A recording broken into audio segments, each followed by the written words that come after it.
చిన్నపిల్లల్లో వచ్చే గుండె జబ్బుల్లో ఎక్కువగా పుట్టుకతో వచ్చే గుండె జబ్బులే ఎక్కువగా మనం చూస్తుంటామండి. అంటే పుట్టుకతో వాళ్ళకి జెనెటిక్ ప్రాబ్లమ్స్ వల్ల కామన్‌గా ఏంటంటే అవి కొత్త ప్రాబ్లమ్స్ రావచ్చు. ఒక్కొక్కసారి ఏమవుతుందంటే తల్లి గర్భంలో ఉన్న గుండె సర్క్యులేషన్ వేరు, పుట్టిన తర్వాత గుండె సర్క్యులేషన్ వేరు. ఎందువల్ల తల్లి గర్భంలో అసలు ఊపిరితిత్తులతో మనకి పనే లేదు.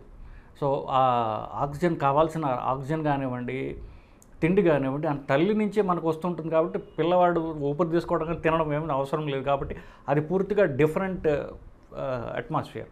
బయట పుట్టిన తర్వాత ఫస్ట్ ఏడుపుతో ఏమవుతుందంటే ఊపిరి తీసుకోవడం మొదలు పెడతాడు బిడ్డ. సో ఈ గుండె డిఫరెంట్. సో ఒక్కొక్కసారి ఏమవుతుందంటే తల్లి గర్భంలో ఉన్న గుండె ఎలాగుందో అవి కొంతకాలం కంటిన్యూ అవుతాయి. ఫర్ ఎగ్జాంపుల్ గుండెలో ఒక రకమైన రంధ్రము, ఇంకొక రకమైనటువంటి లెఫ్ట్ రైట్ కనెక్షన్ ఒకటి ఉంటుంది, పీడిఏ అంటారు. ఈ గుండెలో రంధ్రాన్ని ఏట్రియల్ సెప్టల్ డిఫెక్ట్ అంటారు. ఇవి పుట్టుకతో 90% పిల్లలకు ఉంటాయి. 2 నెలల లోపు అవన్నీ కూడా మూసుకుపోతాయి 88% మందికి. సో కొంతమందికి ఏంటంటే అది ఇంకా పరిసిస్ట్ అవుతాయి.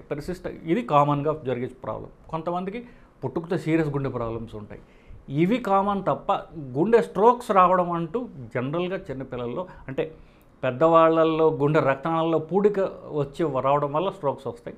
అది చిన్నపిల్లల్లో చాలా చాలా అరుదుగా చూస్తాం. ఎందుకంటే ఆ రక్తనాళం అప్పుడు ఫ్రెష్ రక్తనాళం కదా, దాంట్లో బ్లాక్ ఏర్పడటానికి మనకి కొంత టైం పడుతుంది. సో చిన్నపిల్లల్లో వచ్చే సమస్యలు చాలా వరకు పుట్టుకతో వచ్చినట్టు గుండె డిఫెక్ట్స్ వల్ల వచ్చినటువంటి ప్రాబ్లమ్స్. గుండె పోటు అనేది రక్తనాళం బ్లాక్ వల్ల అవడం వల్ల వస్తుందండి. రక్తనాళం బ్లాక్ అవ్వడానికి మేజర్ కారణాలు, మైనర్ కారణాలు అంటారు. మేజర్ కారణాలు అంటే షుగరు, బీపీ అధికంగా ఉండడం, కొలెస్ట్రాల్ అధికంగా ఉండడం, సిగరెట్ తాగడం, లాస్ట్ ఇది మగవాళ్ళకి. సో ఇవన్నీ మేజర్ రిస్క్ ఫ్యాక్టర్స్ అంటారు. అంటే మగవాళ్ళుగా పుట్టడం వల్ల మీకు హార్ట్ అటాక్ వచ్చే రిస్క్ ఎక్కువ ఉంటుంది. దాన్ని వేరేగా చెప్పాలంటే ఆడవాళ్ళకి హార్ట్ అటాక్ రాకుండా ప్రొటెక్షన్ ఉంటుంది. ఎప్పుడు దాకా ఉంటుంది? ఆల్మోస్ట్ బహిస్ట్ స్టార్ట్ అయిన దగ్గర నుంచి అది ఎండ్ అయ్యేదాకా, అంటే 13-14 ఏళ్ళ నుంచి, అదే 12 నుంచి 14 ఏళ్ళ వయసు నుంచి 40-45 వయసు దాకా వాళ్ళకి హార్ట్ అటాక్ రాకుండా ప్రొటెక్షన్ ఉంటుంది. వన్స్ వాళ్ళకి బహిస్ట్ పీరియడ్స్ ఆగిపోయాయో అప్పుడు ఆ ప్రొటెక్టివ్ హార్మోన్స్ ఏవైతే అవి ఉండవు.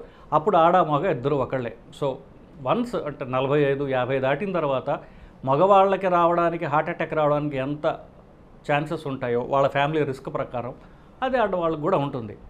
సో ఒకవేళ ఇప్పుడు మనకి భారతదేశంలో ఇంత పికప్ కాలేదనుకోండి, బట్ మెట్రో సిటీస్లో చూస్తున్నాం.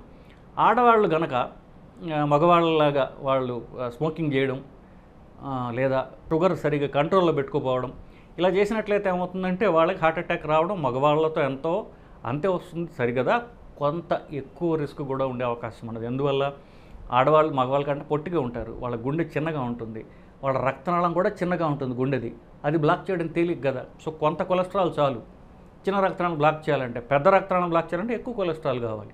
సో ఇన్ఫ్యాక్ట్ వాళ్ళకి 45 ఇయర్స్ దాటిన బహిష్ట ఆగిపోయిన తర్వాత వాళ్ళ రిస్క్ ఫ్యాక్టర్స్ వాళ్ళు కంట్రోల్ చేసుకోపోనట్లయితే మగవాళ్ళ కంటే ఇన్ఫ్యాక్ట్ ఆడవాళ్ళకి కొంచెం రిస్క్ ఎక్కువగా ఉండే అవకాశం ఉన్నది. సో ఆడవాళ్ళు ఇంకా వాళ్ళ ఫ్యామిలీ రిస్క్ ప్రకారం వాళ్ళ హార్ట్ అటాక్ ఉన్నట్లయితే ఇంకా జాగ్రత్తగా ఉండాల్సినటువంటి అవసరం ఉందండి.